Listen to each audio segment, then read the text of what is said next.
बिस्मिल्लाहिर्रहमानिर्रहीम अस्सलाम वालेकुम व्यूअर्स अल्लामा ज़हबी ने किताब अल कबायर च एक वाक़या नकल किया कि एक शख्स देखा उहदा बाजू जिहड़ा सी ओह कंधे दे कोलों कट्टिया होया सी तो उन्होंने पूछा गया कि यह की वाक़या तेरा बाजू किवें कट्टिया गया।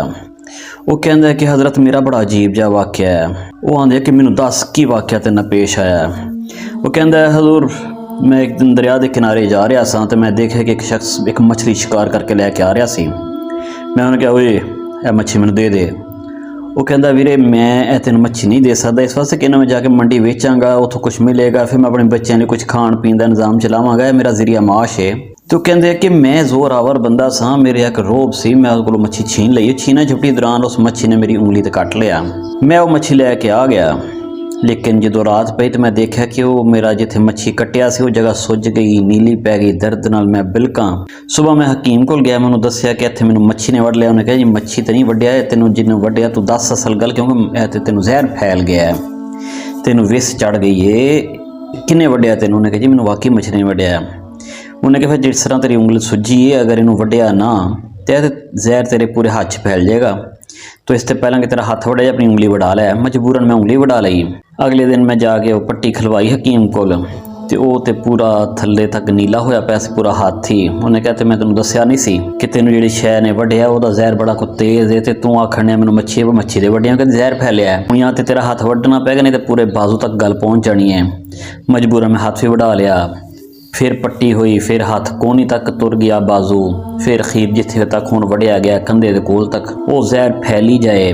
जिदन उन्हें मैनू अखीरले दिन इस कंधे कोलों मेरा बाजू कट्टिया तो आंदा गल सुन तेनों मैं किन्नी वारी कहा मैनू असल कहानी दस छड़ा इस तरह तेरा पूरा जिसम वढ़िया जाना है की होया तेनों किन्ने वढ़िया है जिहदा एडा जहरीला जहर सी।